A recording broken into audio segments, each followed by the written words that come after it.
I'm just going to start off with a brief introduction about yourself. Okay, so Stefan Molyneux is the host of Freedom Radio, the largest philosophy show in the world. Prior to launching Freedom Radio, Stefan spent 15 years as a software developer, manager, and entrepreneur. Now, a full-time parent and philosopher, Stefan speaks regularly at conferences all over the globe. His speeches cover subjects including politics, philosophy, science, economics, relationships, parenting, and how to achieve real freedom in your life.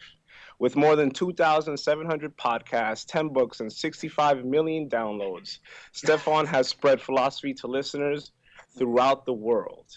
Okay, so I'd also like to give you a brief introduction about ourselves, Stefan, if that's okay.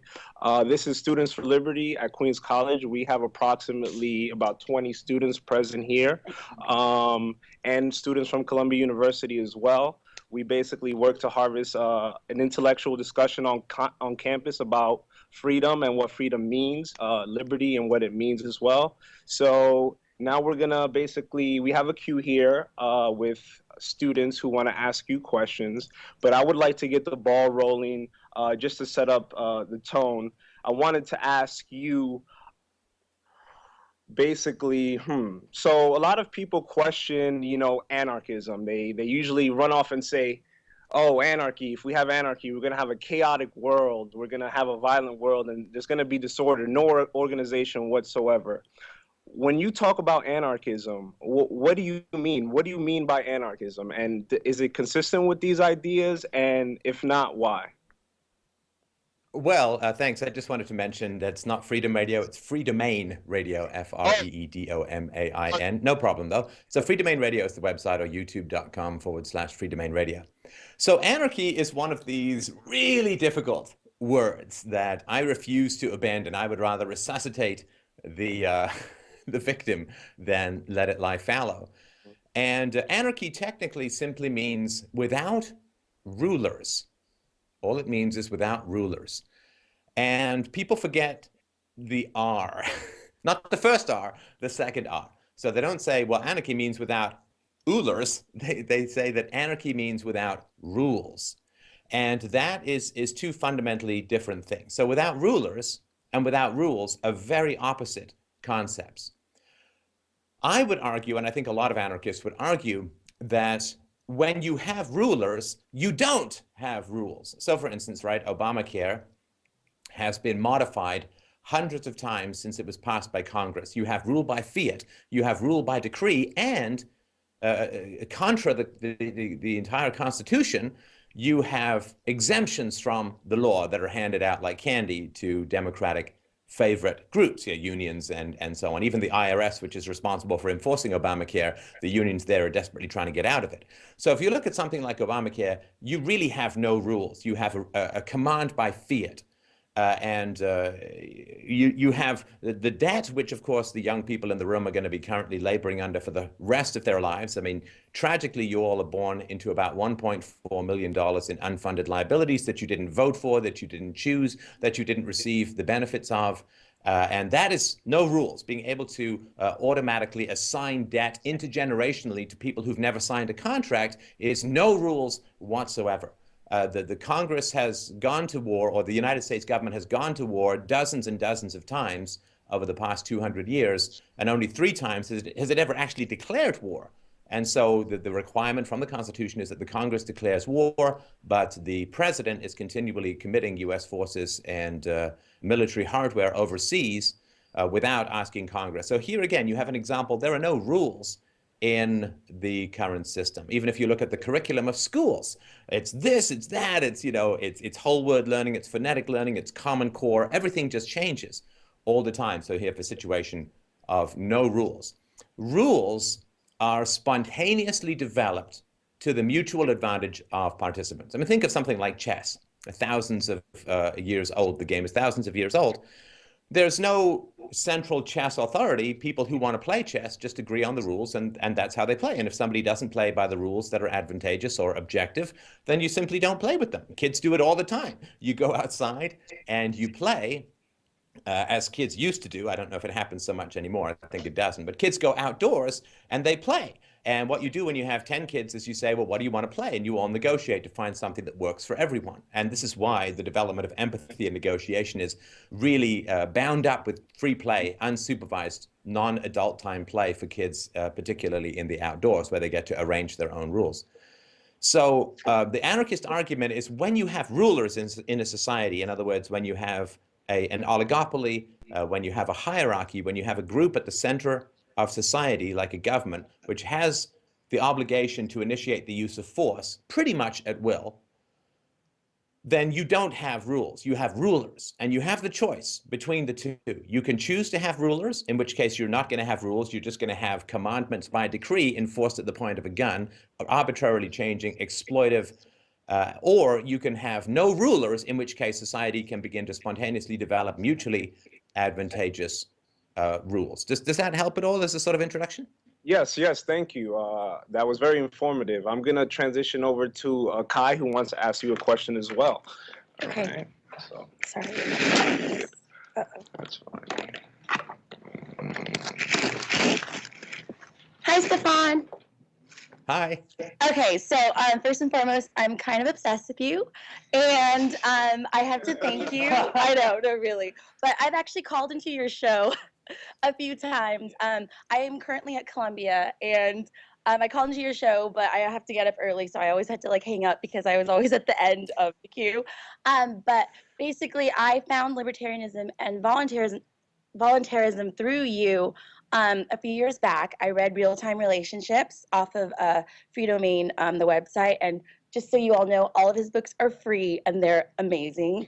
And since then, I've really kind of like I've like eliminated people who I felt like our relationships weren't congruent with the philosophies that you talked about.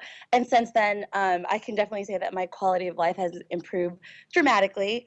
And okay, so basically, so That's my good. question, Give me a chance to slip into something a little more comfortable. All right. Sorry, go ahead. okay. All right, Savan. So I know that libertarianism has a huge kind of stance on international policy, how we don't interfere internationally for the most part. But myself, I do like international work with kids with cleft palate, and I do a lot of it in Africa. So one thing I've been following lately is the tragedy that's taken place in Nigeria with the hundreds of schoolgirls that basically have been enslaved because they're trying to pursue education. So my question is, from a libertarian and anarchist stance, what would you say to that? Because it is an international issue, and I almost feel wrong that we're not doing anything about it, but I also don't feel like our government is maybe that competent to do anything about it. So yeah, what do you think is the So best? is your question sort of how can we best help people in Yeah, need overseas? exactly. Yes. Right. Well, I mean, I applaud your work with the cleft palate. I myself sponsor some kids overseas. I recognize that I was extremely fortunate in the environment that I was born into in the West. So try and sort of spread the love. The first thing to recognize, of course, about the world and international relationships is that the US, the UK, and Russia, and to some degree China, are the biggest arms sellers in the world. So this is insane. Fundamentally, it is like it's so insane. I don't know how the people in the future are going to wonder how we got out of bed without putting our head through a window. It's so mad. I mean, if you hire a security company to guard your factory, and then you find out that your security company has been selling arms to criminals, you would be absolutely appalled. And you would recognize that the security company was simply trying to create enemies with which to sell their services, right? To create a dangerous world and then say, hey, look, you need a security guard because you need security companies because the world is so dangerous. When in fact, they had armed the very criminals they were claiming to protect you from. So with America, and this recently happened in Benghazi, right, or in Libya, during the tragedy of September 11, 2012, it turns out, of course, that $500 million, $500 million worth of weapons the NATO, led by the US, had allowed to be shipped into and sold to Al-Qaeda members through the United Arab Emirates and through Qatar. And so this is sort of an example of, look, there are dangerous guys in Libya. We need to go and fight them. And it's like, well, why are they dangerous? Because you keep selling weapons to them. to the tune of billions and billions of dollars a year. This, of course, is the great tragedy of the third world, is sort of twofold. One is that we, and I use this sort of the statist we keep selling weapons to the dictators. We keep selling weapons to the dictators. Saddam Hussein in Iraq was armed by the United States and was sold the chemical weapons that they claimed he later used on his own people, on the Kurds. So, the first thing to do is, if we don't have a government, then we don't have a profit center which can make massive amounts of money by billing the public, largely you, in the form of debt, and then selling weapons to sociopathic monsters overseas. That's number one. Number two is that we keep giving foreign aid, what is called foreign aid. Now, where does foreign aid go? It goes to the governments. And what do the governments do with that money? Well, they buy weapons. So you steal from the taxpayers in order to give the money to third world dictators who then use that money to buy weapons, the cost of which is also stolen from the taxpayers. It's a massive criminal racket that is unholy and has massive negative effects on the third world. The last thing, I guess it's three. The last thing is that we have these crazy agricultural policies where we basically pay farmers to produce food that can't be sold and therefore gets dumped into third world markets. And what that does is it destroys local agriculture. This has happened even in Mexico. It certainly happened in Africa, all over the place. And the farmers can't compete with free subsidized food from Western farmers. And so what happens is the farmers flee, the farmers leave, they have no money, there's a dictatorship, so they don't have any economic opportunities, they can't become entrepreneurs, and so they tend to become warlords, they tend to join the military, they tend to become predatory from that standpoint. So, as far as how to help, first, I think we should stop, quote, helping them at the moment using force, selling weapons, dumping food, and bribing the dictators there to pretend to pursue U.S. interests. So I think let's stop helping them using the power of the state, and then they'll do a lot better off without that, quote, help, without us arming them and dumping food and all that. And then you can get private charities who can go in there. I mean, Bill Gates, when he quit Microsoft, became a sort of philanthropist, and he wanted to get things like mosquito nets out there, and DDT. DDT is actually quite a remarkably safe substance. It was banned as the result of this hysteria from Rachel Carson's '69 book, The Silent Spring, which said that all these birds were going to die, which turned out to not be true. So the world banned DDT, and that has cost the death of about 60 million people. 10 times the Holocaust is something we should pay attention to as the result of a completely false policy designed to protect people. Look, we're protecting you from something that isn't dangerous, which is going to kill 60 million of you. And Bill Gates found that the aid that was going out there from the government, nobody measured it, nobody tested it. And so he basically said, look, you got to measure what's happening. You got to provide me results. You've got to validate them. And people were kind of shocked. So I think private charity is going to do a lot to help. Open borders for trade with these people. We don't need to treat them like children. We don't need to be, big white imperialist help them out kind of people. We can just allow them to trade, open up borders, open up trade opportunities, stop arming their governments, and allow private charity to do its work. I think that it'll be less than a generation before their living standard begins to approach that of the West. Okay, awesome. Thank you. Here's our next question. Hi, can you see me? Because I can't see myself. Right. I don't know how I'm going to follow up the enthusiasm. That's really an issue of self-knowledge. I'm sorry, go ahead. All right. So I don't know how I'm going to follow up the enthusiasm of the last asker, but my question is basically, what is the relationship between anarchy and capitalism? Is the relationship sort of intrinsic, or is capitalism sort of the most efficient thing that might result from an anarchist society? Or, you know what I'm saying? What's the relationship there?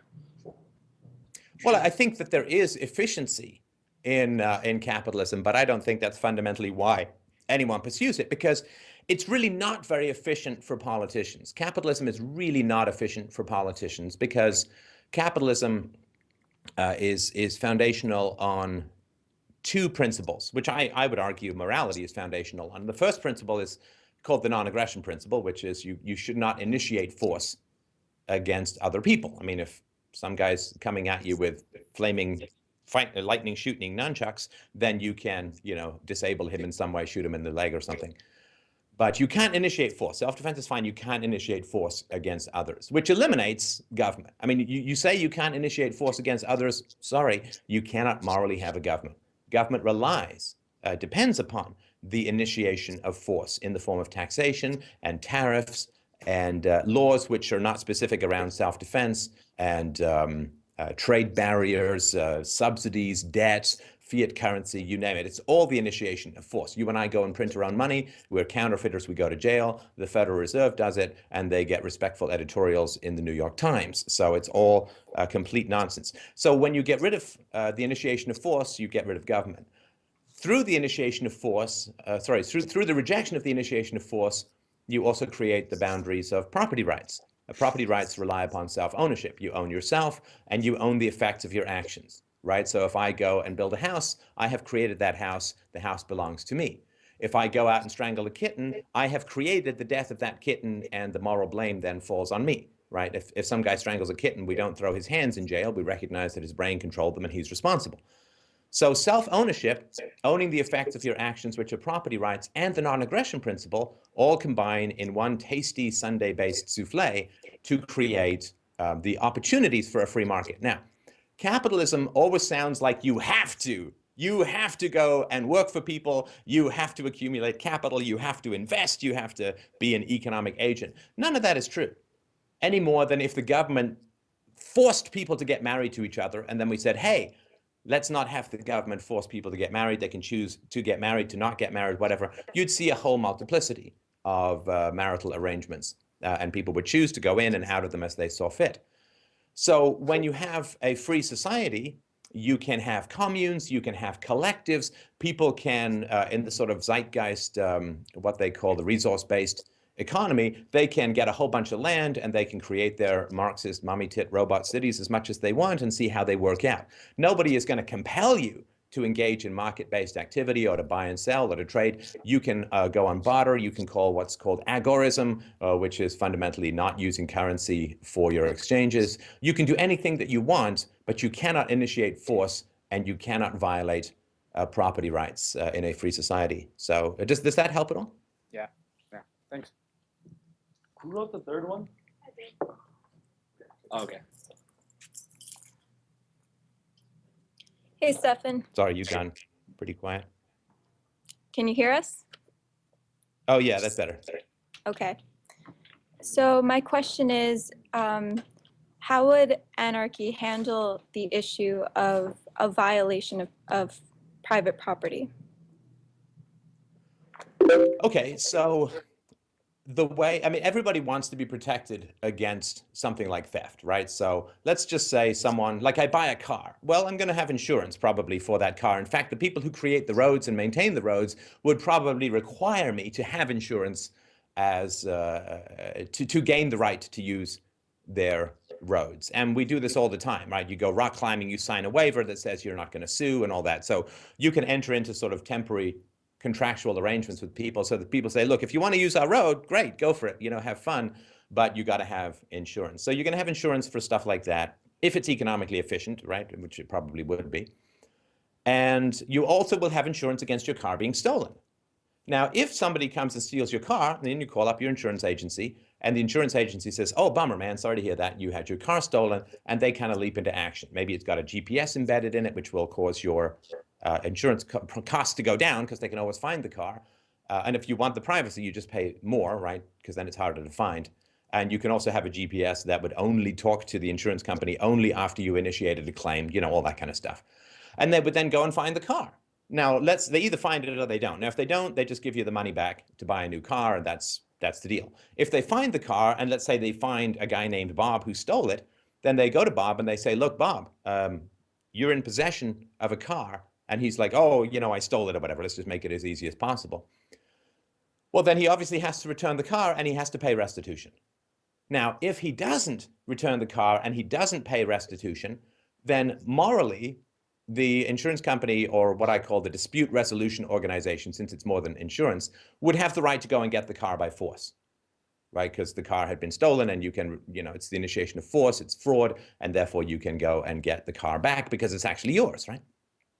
But I don't think that they would want to do that because force is really you know, it really is letting the evil genie out of the bottle once you start bringing the guns out. So if I were running such a dispute resolution organization, what I would do is I would say, look, Bob, if you don't pay restitution and if you don't return the car, I'm going to tell everyone in society that you are a known thief, right? Assuming he's confessed. I mean, otherwise it would be through a trial, probably. And then what would happen is society would know that you're a known thief, and I would imagine what would be most productive is everybody would choose to stop doing business with Bob, right? So his landlord would say, oh, you've been marked as a thief, and therefore you can't live in the apartment anymore. And then the grocery store would say, oh, you're a known thief, therefore you can't buy groceries. And they're not going to deliver electricity to his house or water or pick up his garbage. And basically people will no longer allow him to interact with them from an economic standpoint. Economic ostracism is an incredibly powerful tool in society that is not used because there is the state. Well, I shouldn't say it's not used. It is used in a couple of places, right? So eBay, which is the world's largest employer with hundreds of thousands of people making their full-time living from eBay, who have no access to a government court system, rely on economic ostracism. In other words, if someone cheats you, you mark them down. If they get enough marks down, people are probably not going to do any business with them. So this economic ostracism is an incredibly powerful way to work on this. Visa does this too. Like if you cheat Visa, they won't process any Visa from you, right? So they ostracize you that way. If you break the terms of service for PayPal or for YouTube or Google, they'll just close your account and so on.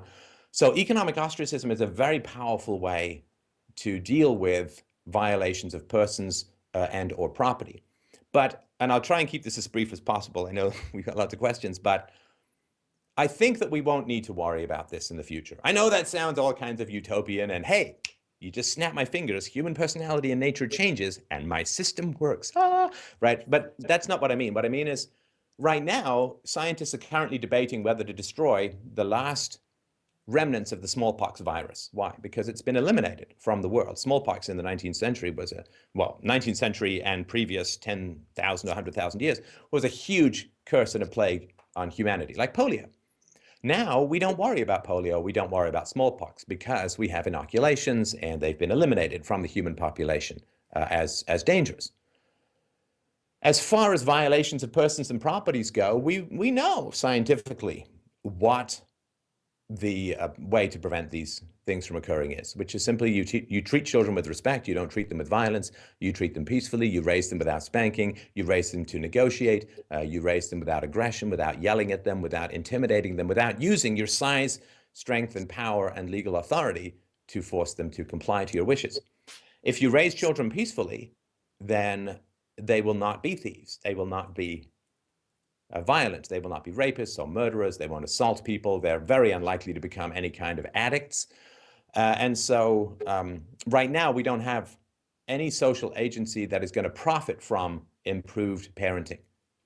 In fact, I would argue that the entire public school system would grind to a shuddering halt if children were raised peacefully, because you simply can't get 30 or 40 kids sitting like zombies in rows, listening to the endless squeak of chalk on blackboard or marker on whiteboard, unless they've already been traumatized and forced to comply before they even get to school.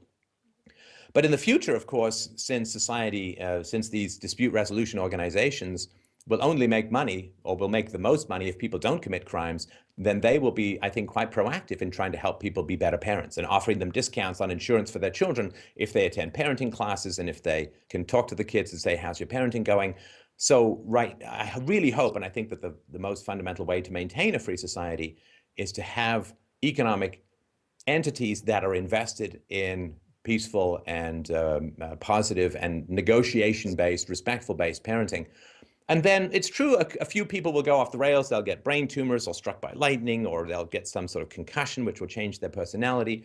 But it's going to be so rare that I don't think we're really going to have to worry a lot in the future if children are raised well about things like murder and assault and rape and theft and so on. Does that help at all? Yes, it does. Thank you.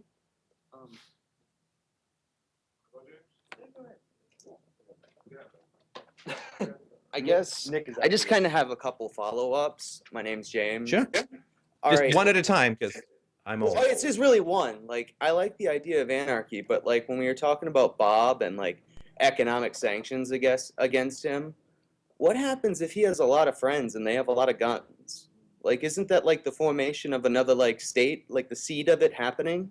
And like, how do you prevent that from taking shape every time, like, let's say if you could institute like an anarchy or an anarchist society?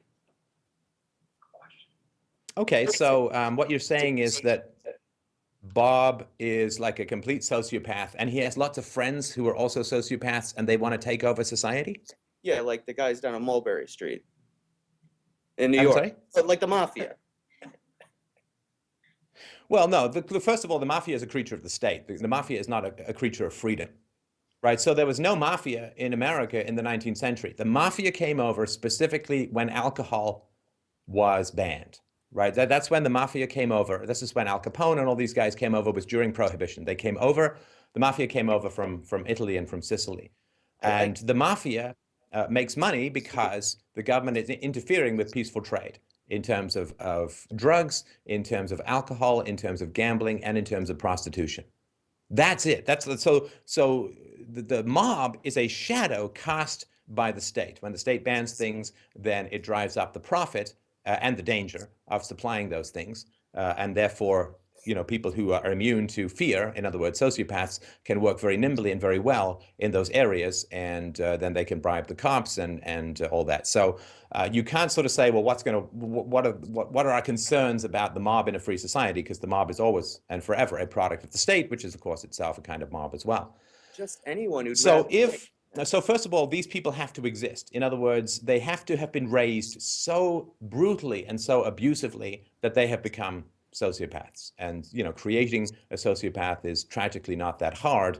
You just have to beat, abuse, rape, and neglect a child, particularly from infancy, and expose it even to a lot of stress prior to being born. And then the idea that there's going to be a whole gang of these people that has somehow gone through the entire social process, and the DROs who are interested in helping parents raise their children well, that they've completely escaped everyone's notice, I consider to be not possible. But fine. Okay, let's say that happens. So what are they going to do? How are they going to take over society? Right now, governments take over other governments in order to get access to the tax base. Right? So governments go and invade another country to take over the tax base. And so there is no tax base in a free society. So what are these guys going to do? Are they going to go house to house trying to get people's stuff? Well, those people could be armed as well. So it's not very profitable when everyone is armed to try and be some sort of mob, right? Things are not going to be illegal, like drugs, gambling, prostitution, and so on. So there's no massive profits for them to get, massive rewards they're going to get for not experiencing fear and empathy and guilt, right? Right now, banning stuff makes it incredibly profitable, and it's basically a massive subsidy and reward for sociopathy, which isn't going to exist. So what are they going to do? What are they going to go and take? And if such a ban did emerge, all of the existing DROs and power structures and defense agencies would be like, whoa, this is, if these guys take over a bunch of stuff, if these guys take a bunch of people's stuff, we're going to have massive insurance payouts to happen. So we are going to go and get these guys right away. And I don't know. I mean, I have no idea. You can develop a disease in a lab that targets somebody specifically, their genetics, their DNA. So would they release that, which wouldn't harm anyone else and would simply disable this person or the leader or these people? I have no idea. But I would much rather take my chances with that kind of scenario than right now, where half my income is taken by force. The healthcare system is terrible. The educational system is abusive. And my daughter is born hundreds of thousands of dollars in debt. I'll take my chances with the Mel Gibson mob 200 years from now, who have somehow escaped everyone's notice, have never been intervened with, have never been ostracized, and have no central tax base to take over. I'll take my chances with them. Okay. Thank you. You're welcome. Thanks for the question.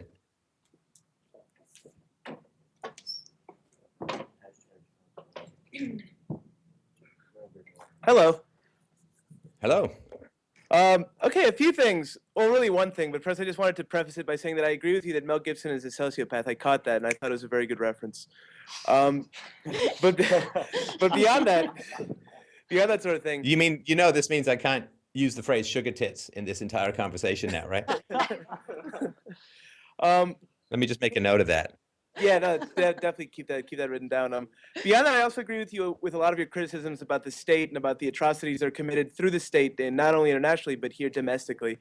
Where I disagree is that I'm sort of a more left-wing persuasion, so I kind of view these private actors as sort of equally problematic in some scenarios. So to take the example of Bill Gates, I would agree with you that in a scenario where everything started off sort of fairly and equally, we could abide by these sorts of rules of property and fair play and the market and all these things. But with Bill Gates, I see someone who sort of privatized things that were once in the public domain through the force of the state, and as such has accumulated great wealth. So my question is, why in a free society should we respect his ill-gotten goods?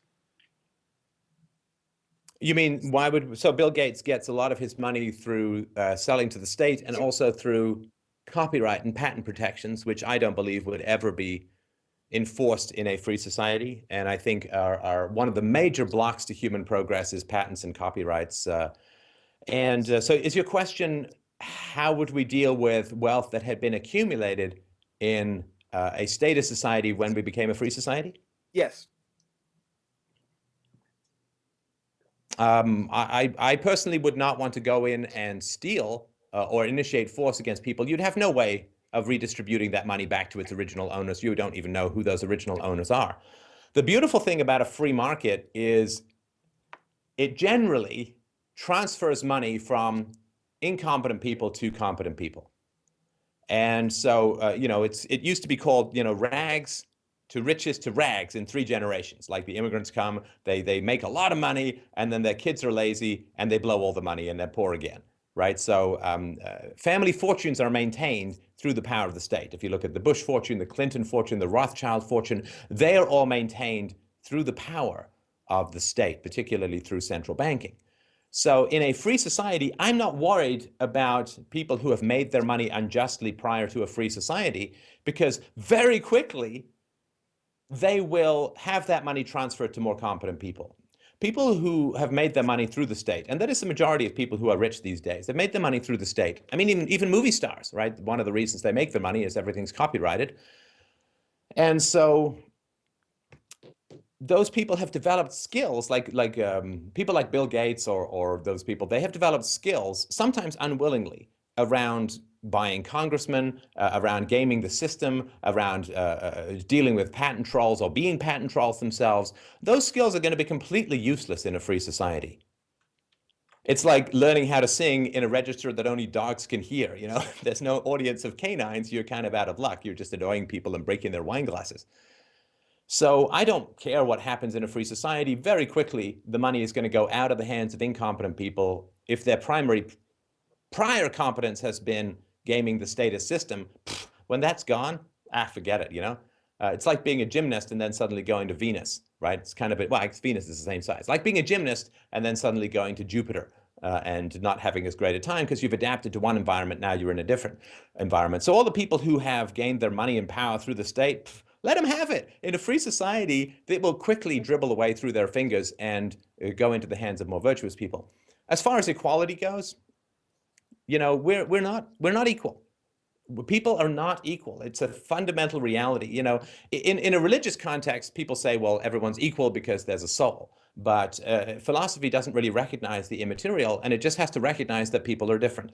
Some people are tall, some people are short, some people have great singing voices, some people have great intelligence, some people are very pretty, some people are, drawn towards wisdom, some people are great with numbers, some people can learn foreign languages much more easily. There is just a wide scattershot of skills, talents, abilities, and deficiencies in the human race, and you can't change that.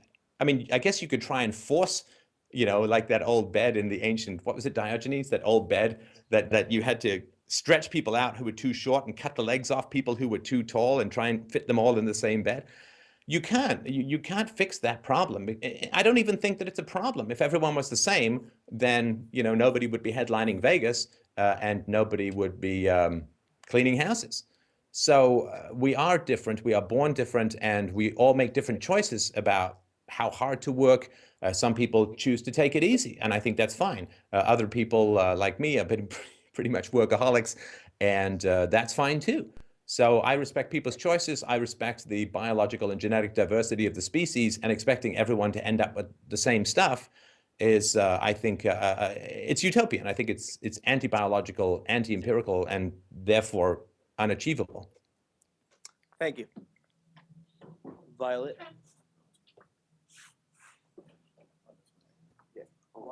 By the way, it's a Procrustean bed. Procrustean bed. And also, to make people equal, you have to promote some people to leadership, to authority, to give them power. Right. So the left-wing idea of, well, you know, there's poor people, there's rich people, let's take some of the money from rich people and give them to poor people because we want everyone to be equal, doesn't work even logically, let alone economically or morally for that matter, because they're initiating force. Because if you want to make people equal, and to achieve that, you have to promote people and give them a monopoly of violence and currency, then they're not equal. You've automatically create a super deity form of human hierarchy in order to make people equal. So I think it's equal before the law. Yeah, absolutely. Absolutely equal before the law. But equal in effects, I don't know. That's like saying everyone should win American Idol. Well, you know, some people work hard. Some people have naturally greater voices. Some people have greater pitch and they've worked on it.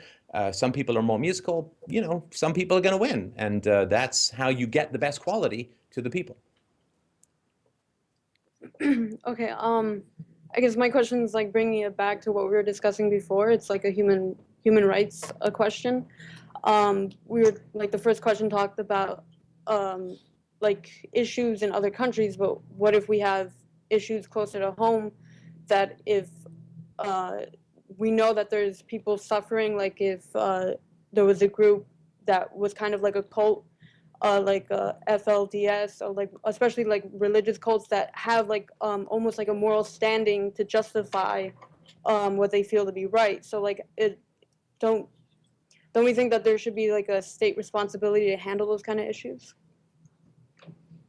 Well, okay, so we create the worst case scenario. So there's some cult, some religious cult or some whatever cult, or it's those guys who wanted to cut off their own testicles and jump on the Halley Bet comet. So let's say there's some cult and they're harming people, and maybe they're even children getting born there and the children are being harmed, right? Yeah. And your question is, could a state not deal with that kind of issue? Yeah, that shouldn't there be a responsibility for a state operation to go in there and to help those people? Well, first of all, governments don't do that now, right? I mean, you can have a cult in America. I mean, I just know this. There was some Dr. Phil where there was some cults where, and they bought up their land and they had their cult. Well, the government doesn't go in. So the idea that the government is going to go in and deal with these things that you find objectionable, and which I actually find objectionable too, creating a government to deal with that doesn't happen now. I mean, cults operate all over the world, some of them with a great deal of legitimacy, and the governments don't deal with them as it stands. So that's not going to happen. The second thing, even if a government could deal with this, how on earth are you going to create a government and give all of this power to people, all of this weaponry, all of this power?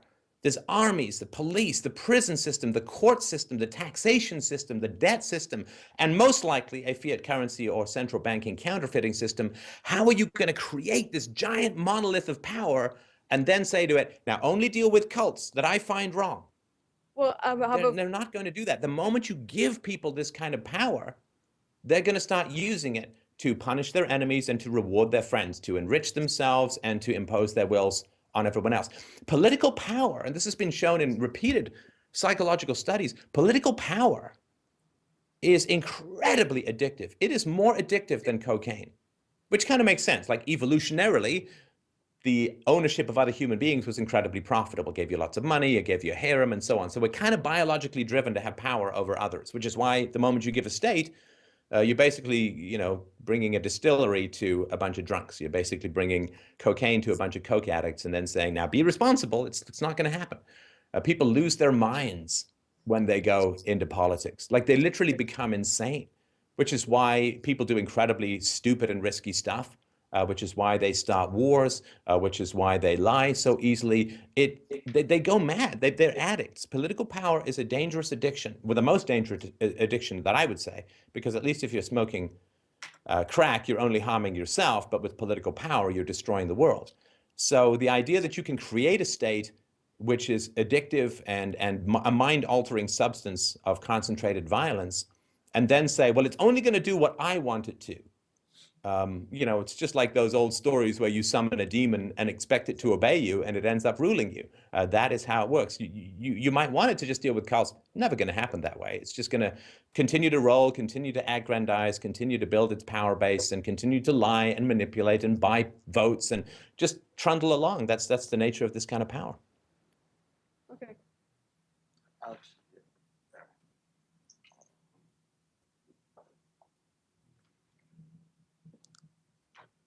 Hi. My question has more to do with organization and structure, and I agree a lot with your points about sort of the distinction you made between ruler and rules, and sort of the popular misconception that anarchism or anarchy means chaos or something like that. As famous Russian anarchist Volin, he pointed out that anarchism is really a question of organization, not one of non-organization. So as it pertains to that, a lot of anarchists, of course, well, all anarchists would be against the state, but more than the state, it's what the state is rooted in structurally, which is a sort of hierarchical formation.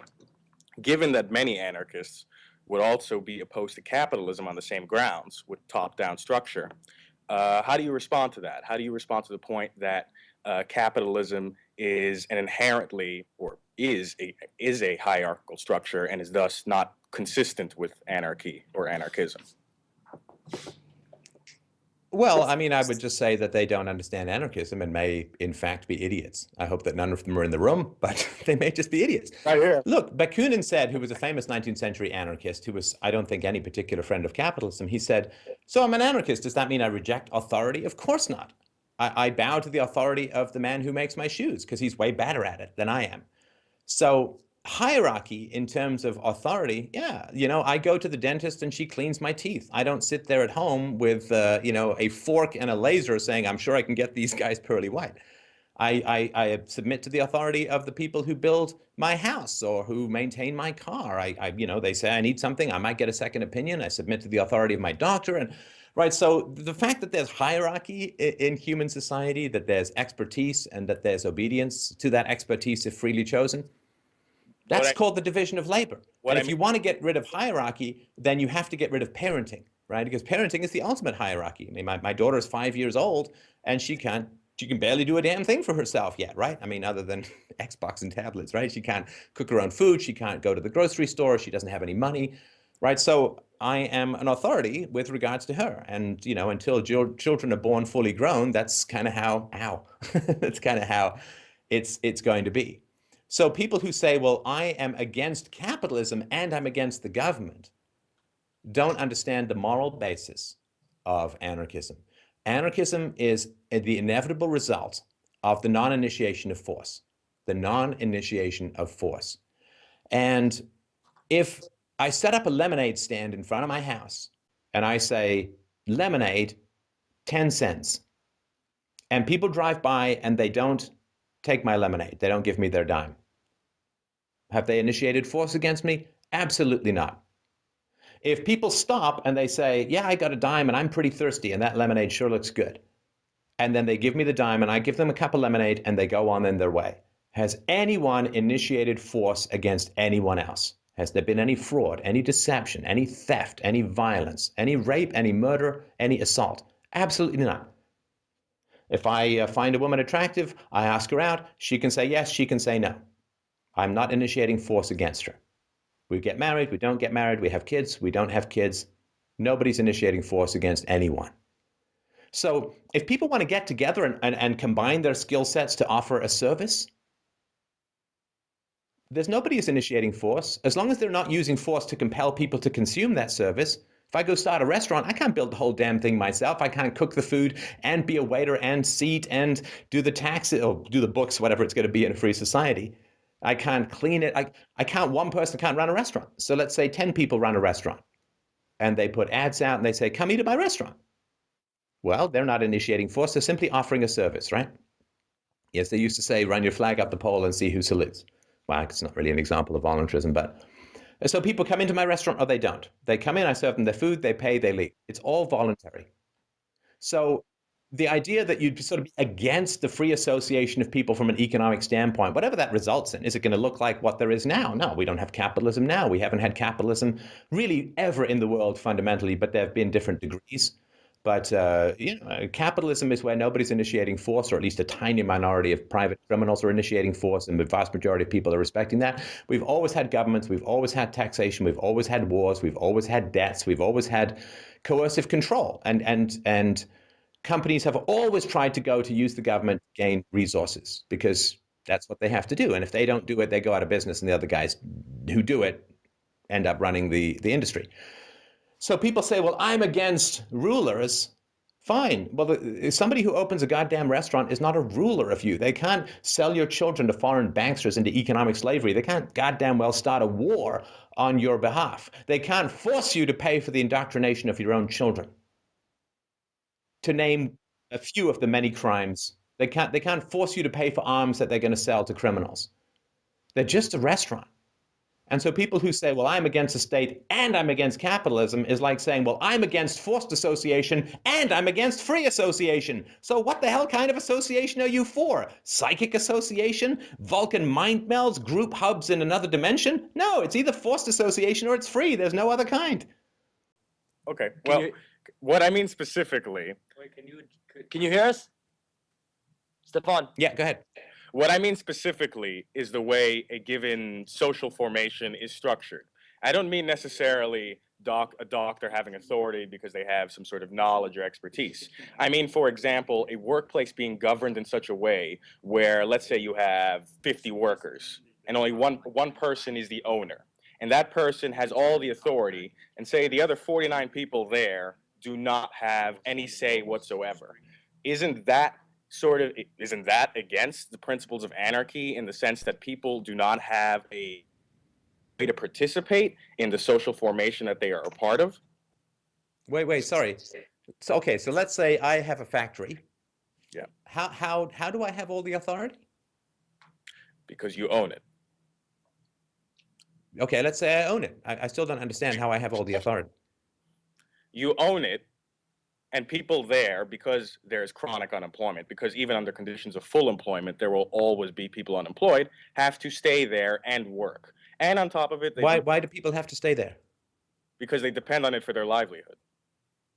No, but I don't understand. Like in a free society, they can go pretty easily start their own business. They can go work from home. They can go join some other company, right? So I don't, why would they have to work at my place? Because it's their means for existence, just like it is today. When people Oh, cannot. come on. But I mean, sorry, I've actually run a business for 15 years. Okay. Let me tell you, it's really hard to find good employees, and it's really hard to keep good employees. Okay. Right? This is why we did profit sharing. This is why we took them on whitewater rafting vacations. This is why we gave them bonuses. This is why we did everything we could to keep the employees happy. You know, as an owner, you're very dependent upon competent people. Okay. And you can't make money if people hate working for you, if they don't want to show up, and if they're just doing it grudgingly. You are going to lose out to someone who makes their employees fairly enthusiastic to come to work. Right? So I can only assume this comes out of your inexperience. I don't mean this in a negative way. It's just, you know, you've only had theoretical understandings of these things. But from a practical standpoint, as a factory owner, my factory is a massive liability. Because I've got to heat it, I've got to maintain it, I've got to keep the machines running, I've got to whatever, right? Trim the bushes outside or mow the lawn or sweep it up. Like I have to keep that factory running. It's a massive liability if the factory is not as productive as possible. Now, to have productive workers means that the workers have to kind of enjoy being there. They have to contribute. They have to do kind of cool stuff. They have to have their own ideas. And the more self-starting they are, the more self-initiating they are, the fewer managers I need. And therefore, the more profitable the factory is going to be. And this has been replicated many times, that the more participation the workers have in the jobs that they have, then the more productive and the more profitable the place tends to be. So this idea that one guy has this mystery rule over 50 people because he happens to own a factory, boy, I tell you, as a boss, I felt sometimes more like a slave to my employees than their master, because they could just pick up and leave anytime they wanted. Because they can go work anywhere in the world in a free society. And especially if they're competent, other people are going to be constantly offering them jobs. Like people who were my most competent employees, the most enthusiastic employees, were constantly being offered other jobs. And I constantly had to find a way to improve their working environment to keep them here, right? So, yeah, this idea that some guy just magically has this economic cage in a free society around his workers, I think is just a Marxist fantasy and has no relationship to any real world economic situation. Okay, thank you. Okay, I guess I'll go next. Hi, how are you? Big fan. I'm well. How you doing? So one of the things is whenever I debate with anybody there and we talk about private property, there's always the problem of we talk about oil spills or nature being deforested, that kind of thing. So for me, I want to ask, how can we, do we have to section out parts of the ocean to people? How do we privatize, everything? How do we have everything, somebody own property for everything? Good question. Can you be that person? Because then we can pretend to be debating with him. He wants you to role play. Role play. Does anybody Did want I just blow your mind? Tasha, you want to do it? Okay, so I would say to this person, you can respond in character if you like, but I would say to this person, okay, so do you feel that environmental protection is working well at the moment?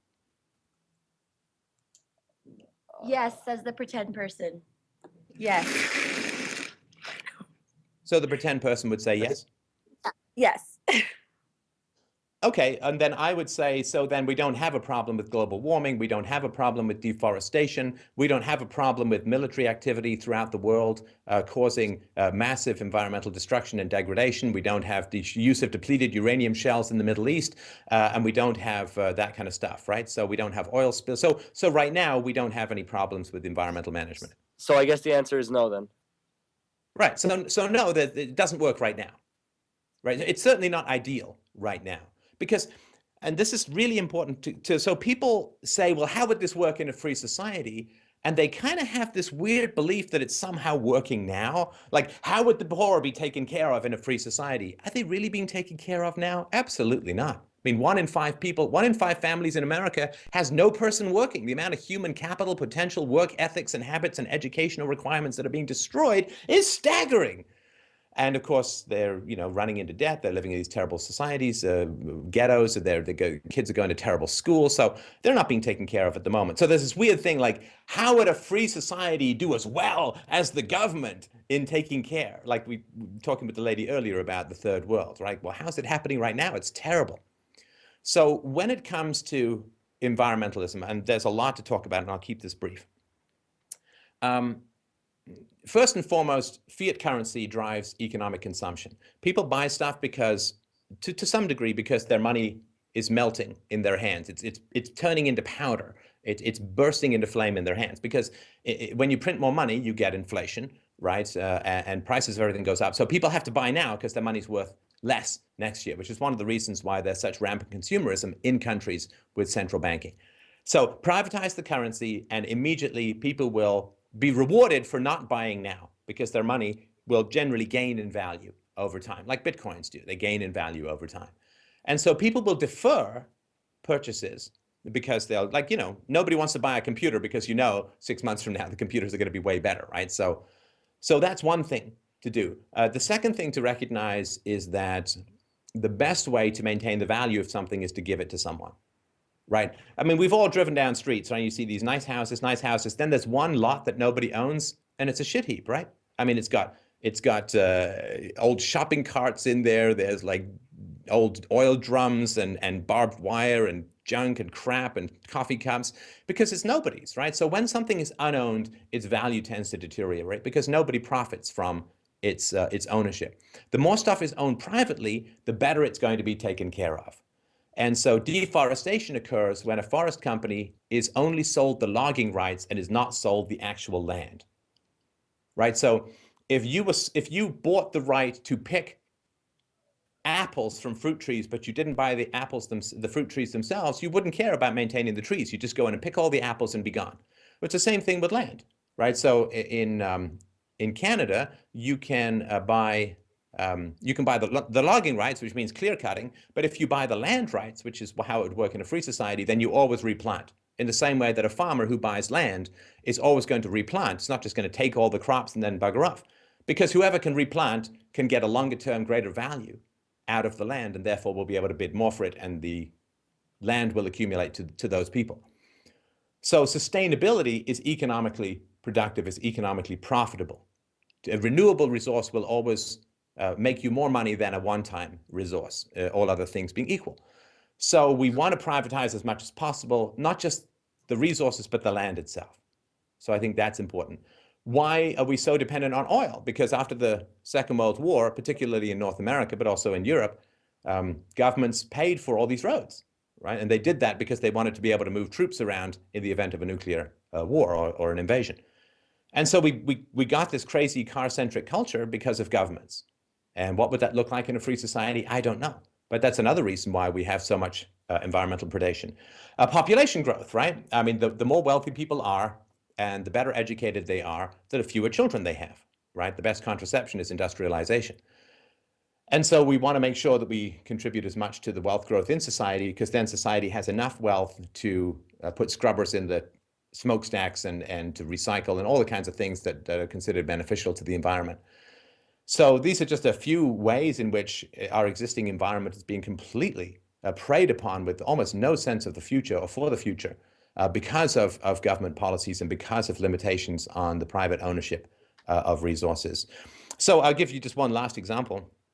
So for 400 years, there was a giant, incredible, amazing cod fishery off the east coast of Canada, off Newfoundland. I actually visited it when I was 16, back when there was still one of these things. And the first people who discovered it said they wrote in their diaries, they said, it's weird. I feel like I could walk from a half-mile offshore to the island because there's so many fish here. It feels like you could just walk on the backs of the fish and get where you want to go. And this lasted for 400 years, no problem with private management, right? Which is, everybody in the village kind of agrees how many fish you can take, and anybody who takes more fish is ostracized, and they don't want to do that because they live in a village with like 50 other people. You don't want to be ostracized because you got no one else to talk to. So this lasted for 400 years, no problem. Well, the government came in and the government started assigning quotas. And once the government bypassed or blew away the existing social controls and gave all these quotas, and they gave more quotas because they said, don't worry, we've got it down to a scientific art. You guys have been underfishing. And people are like, great, well, if I can fish more and my neighbor's fishing more, so I might as well, then I can make more money. So they bought votes by upping the quotas. Within a couple of years, the cod are gone. A multi-hundred-year resource is completely gone and will never return. Well, this is an example of replacing spontaneous private control with coercive centralized control. I'm sorry? Nothing. Go on. So yeah, so I would say that the best chance is a free society, the best chance for the maintenance of resources and the protection of the planet. Okay. Thank you, Stefan. Do you want to go next? Yeah. I mean, we got time since nobody's there, so go ahead. Great questions, by the way. Thank you. I wish I'd gone to school with you guys. A bunch of socialists up here. Oh, God. I'm having flashbacks. Hang on. Okay, I'm back. Hi, I kind of have a follow-up to that because, I mean, part of what you're saying does make sense, but there are certain aspects of environmentalism and ecology that aren't necessarily contingent or have not a lot to do with the market. While I do agree that sustainability is a great economic incentive, what about things that are kind of without economic incentive? Because if you look at sort of ecologically, environmental systems are sort of dependent on certain keystone species, and what's to stop people from sort of tampering with these systems in ways that aren't necessarily involved with the market, like in preserving certain endangered species, things that sort of need to be regulated. Otherwise, we're going to have sort of the decimation of species that don't necessarily come into play in our lives in a direct way, such as with the economy. How do we protect those in a way that's effective? Can you give me an example? I mean, Eagle? well, I mean, there are certain animals that people have a sort of random attachment to, like eagles, but if you decimation of sort of marshes, wetlands, and I mean, I'm trying to think of more specific species. There are The monarch butterfly. sure monarch butterflies. I mean, I don't really know how to sort of direct it more. So just pick any animal. Well, you care about those things, right? I mean, but don't you think those endangered species should be given some credence? I mean, there are tons of, I mean, the West Indian manatees who are being completely decimated because of just carelessness generally. I mean, there's Well, okay, but boating accidents. let me ask you this. Let me ask you this. How does it work now? I mean, people are being sort of careless and they're going against certain regulations. And I mean, in a free market, So the regulations don't work particularly well, right? yeah, but how can we improve that under, I mean, what kind of incentives would you sort of implicate to Right. try and control people who are destroying natural ecosystems? Right. Well, buy them. Buy them? Yeah. Not the people. Buy the wetlands. So you would go to people and you would say, look, we really need to protect this wetland. Well, what about Because, you people know, we have can't get if one we person can't get our necessary wetlands who- mosquito base without it or whatever, right? So we need to protect these wetlands. And so you go to people and they donate, they help out, they volunteer, and you buy that land.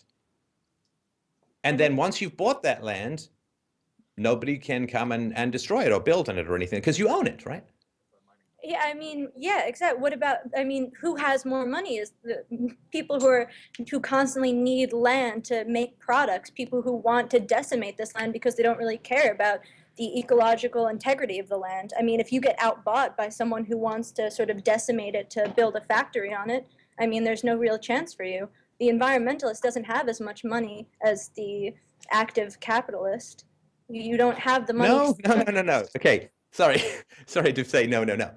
First of all, it's not a matter of money, fundamentally. Human beings are not, they're driven by incentives, but those incentives are not always centered around money.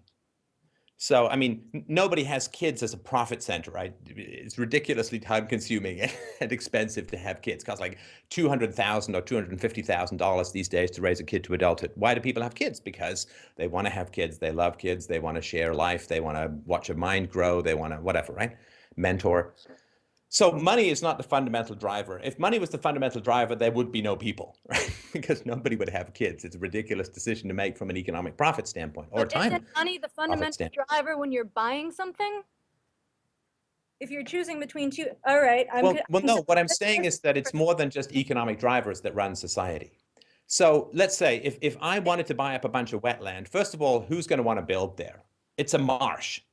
Right. So nobody's going to want to build a factory in a marsh. Right. I mean, so you can buy that land fairly cheap because it's already swampland. I'm just using one example. But let's say there was some land that someone wanted to build some godforsaken factory on. Well, you start to bring social pressure on that person. You say, hey, man, if you build there, we're going to organize a boycott of your products. We are going to spread through social media far and wide that you are an uncaring Mr. Burns-style environmental rat bastard, right? Who wants to build a factory crushing these precious monarchs, and we're going to have pictures of monarchs on your workers' boots dying, and you know we're going to make your life incredibly difficult if you choose to build there. And that, I'm telling you, that is an incredibly effective strategy, because then it means that they're going to say, okay, well, I'm going to get some profit maybe from building here, but I'm going to have huge losses and incur the enmity of a significant portion, a loud portion of the population. So it's going to make more sense for me to build somewhere else. Right? So there will be environmental groups, and whoever wants to build anything that can be environmentally hazardous, if they've got half a brain in their head, are going to meet with those environmental groups and make sure they have their okay. Because the amount of economic damage that can be done to a company in a free market by a committed group of activists is huge. Right now, like companies who supply to the US government, companies like Boeing and they supply to the military, they don't care about consumer boycotts because they're not going to get boycotted by the military. But when everything is private, consumer boycotts have a huge, huge effect. And Of course, if nobody cares about it except you, then nothing's really going to change. But nothing will change in a government society either, because you need to have a majority of very interested people who are going to willing to go out and research and make speeches and vote in order to change government policy. And if you have that majority in a government, then you don't need the government, because you can organize economic boycotts. And you can even have it programmed in, right? You can have, when people start paying with their cell phones or their Bitcoin wallets on their cell phones or whatever, you could just set up a database and say, these companies are not, we're not happy with their environmental performance. And anyone who believes you and subscribes to that will automatically simply not buy, which is rejected, will not buy either from the end product or from any company that supplies to the end product. It can be incredibly efficient to organize economic boycotts, and companies who want to sell goods, which is companies who exist, are going to want to make sure that they're on the right side of the environmental activists. And I think it's going to give the environmental activists the most power to have private end consumers driving economic decisions rather than government purchases, which are kind of immune from boycott. Does that help at all? I mean, so I definitely, like, I agree that, I totally believe that boycotting, I personally in my life, I boycott, I don't purchase from institutions that, from companies or corporations that I don't think are ethical. But I mean, if that were the case, that would be something that could be implemented now, but it's not, because it involves sort of a complete reorientation of, I mean, more general ethics that people don't really have. No, it's not. It's not that. No, sorry to interrupt. It's because everyone thinks the problem is being dealt with. No, they don't. Right? Why aren't there spontaneous self-organizations of community schools? Because the government's taking everyone's money and, quote, solving the problem already, so people don't think about it. Now, if the government stopped taking money for schools and the schools immediately were turned over to the free market, then the amount of energy and spontaneous organization that would occur would be enormous. But there's this big giant monolith of state power in the way, which nobody can change. At least no individual citizen can change.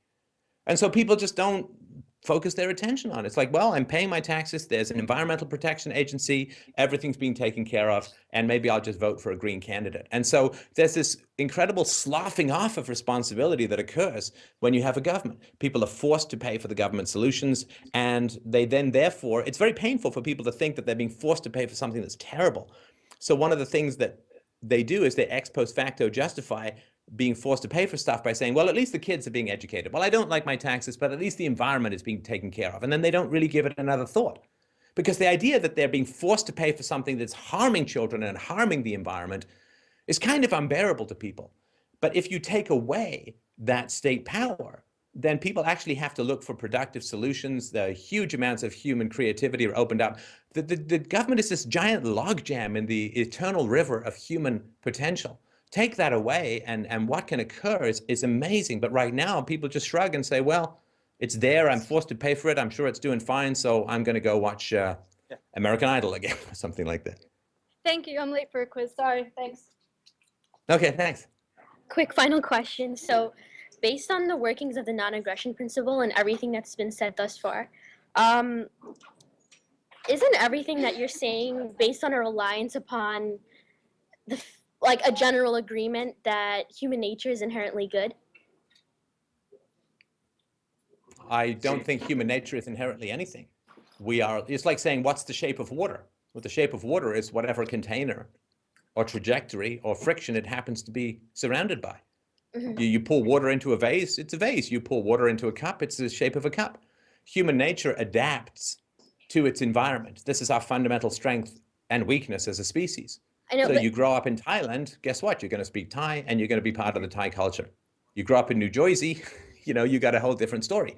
You grow up in a military family where you're spanked or hit or yelled at a lot, you're going to come out usually a particular kind of way. You grow up in some hippy-dippy family, I guess sort of like mine, where you're reasoned with and negotiated and nobody yells at you or hits you, you're going to come out another kind of way. So you're saying we are an adaptive species. We have great capacity for evil if we're traumatized when we're young, which is why we can't have a government. We have this capacity for evil. But if human nature were innately evil, we couldn't have a government because the government will attract all the evil people to run it. If human nature is innately good, then we don't need a government. If human nature is mostly good but a little bit evil, then we can't have a government because the evil people will use the government to dominate the good people. If human beings are mostly evil and only partly good, we still can't have a government. because it's certainly not a democratic one, because all the evil people will vote for evil policies and the good people will have no chance because the evil people will be in the majority. So there's no scenario in any blend of good and evil in human nature wherein a government can be justified. But again, as I've sort of mentioned, it's really all about the parenting. You raise peaceful people, you won't need criminals that the government can pretend to protect you from. You won't get people who want to work as government enforcers, either in the military or the police or the prison guard system. The world will be like the world which relied on slavery was about the same for 50,000 years. I mean, the standard of living was terrible. People just, the average life expectancy was like 20. People died of tooth decay. Women died in childbirth all the time. That was the world of slavery. And if you sort of get up to the 15th century, you'd say, well, I guess there's been a few improvements, but, it's still pretty crappy. But that's the society of slavery. Now, once you end slavery, at least as a formal institution, then you get the 20th century, which with all of its horrors of state wars and murders and democide, had unbelievable advances in science, in medicine, in the economy, in technology, in standards of living, in longevity, life expectancy, quality of childhood, massive, unprecedented, incredible, skyrocketing improvements. Now, the next barrier is the state, right? We had slavery and it made society crap for 50,000 years. And now we have a state, which freedom and voluntarism is in combat with. And if we eliminate the state, we recognize its moral injustice the same way that we recognize the moral injustice of slavery, we get a world that is as incredible to us as the 21st century would be to somebody from the 15th century. Incomprehensibly astounding. You can carry all of human knowledge in your pocket. What we get in 100 years after the state is so astounding. Like we literally can't conceive of it. Everything we can conceive of, it will be 1,000,000 times better. The same way you say to someone from the 14th century, what is the next 600 years going to be like? Imagine your very best scenario. Everything that he could imagine would have been vastly surpassed.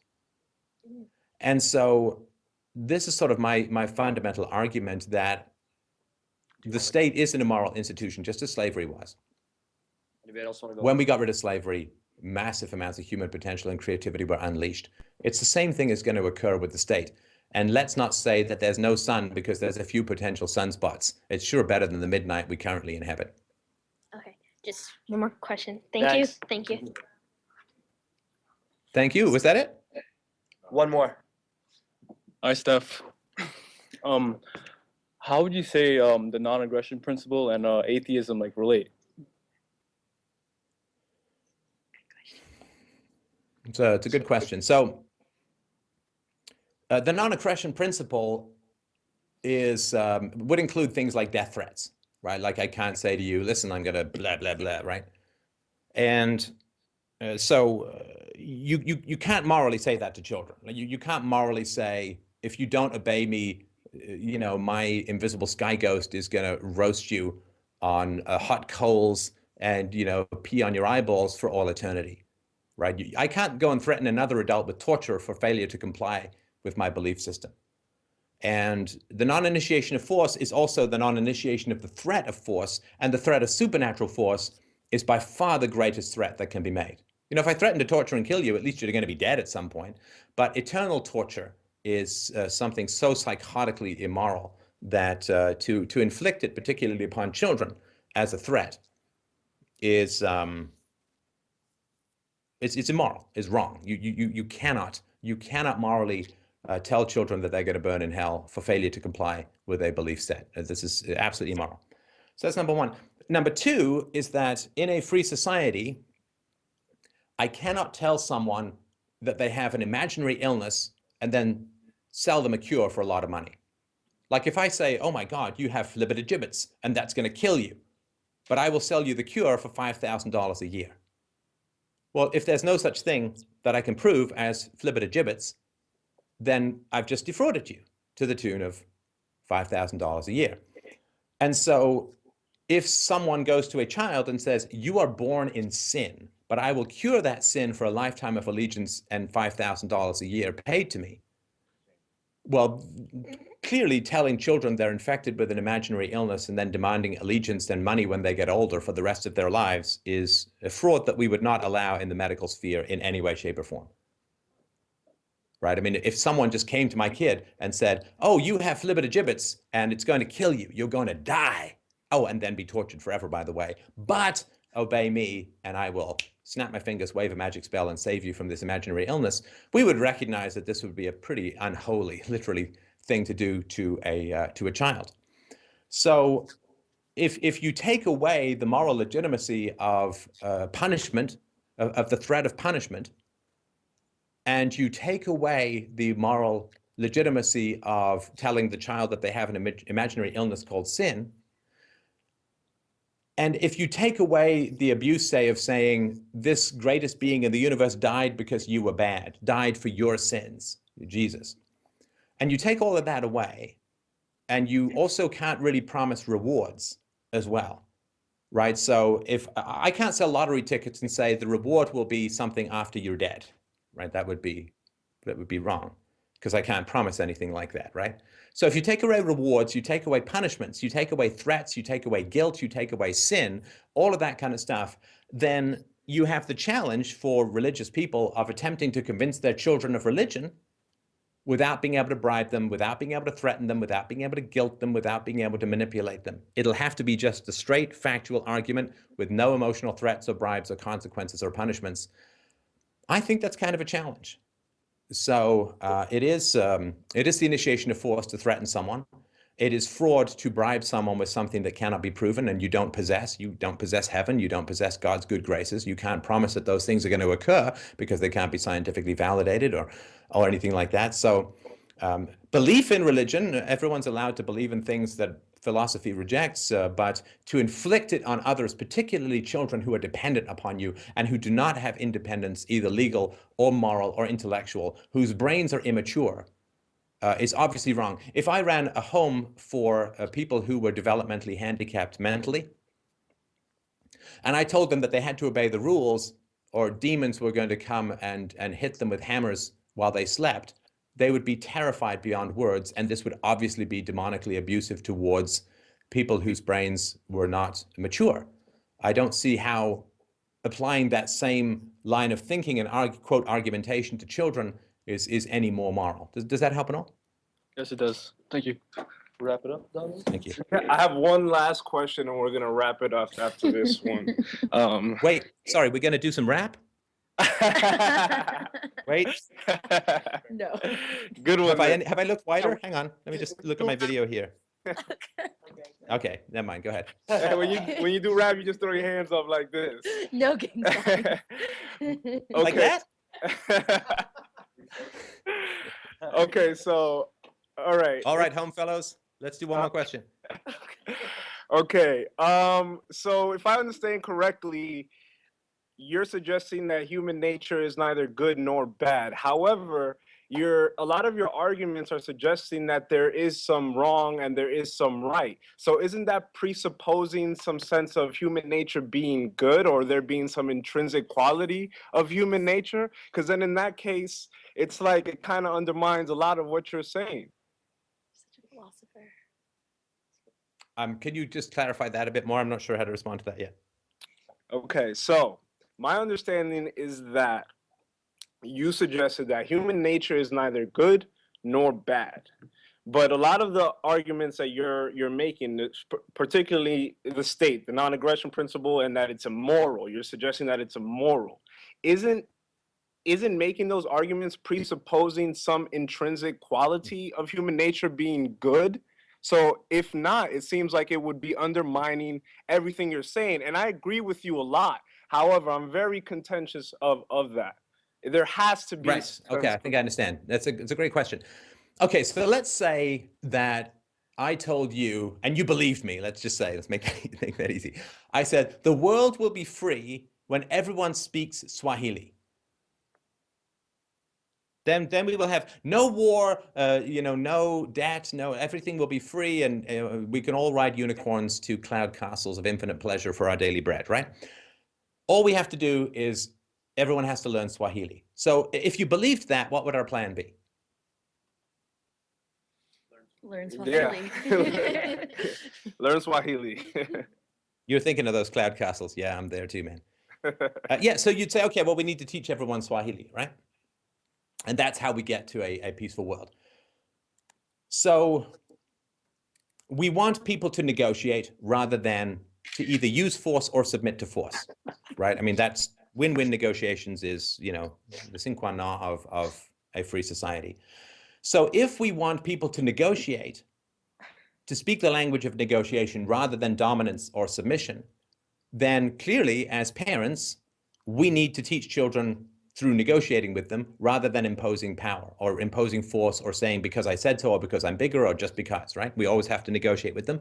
And then when they grow up, they won't know what it means really to bully or to be a victim because they will have been negotiated with respectfully throughout their entire lives.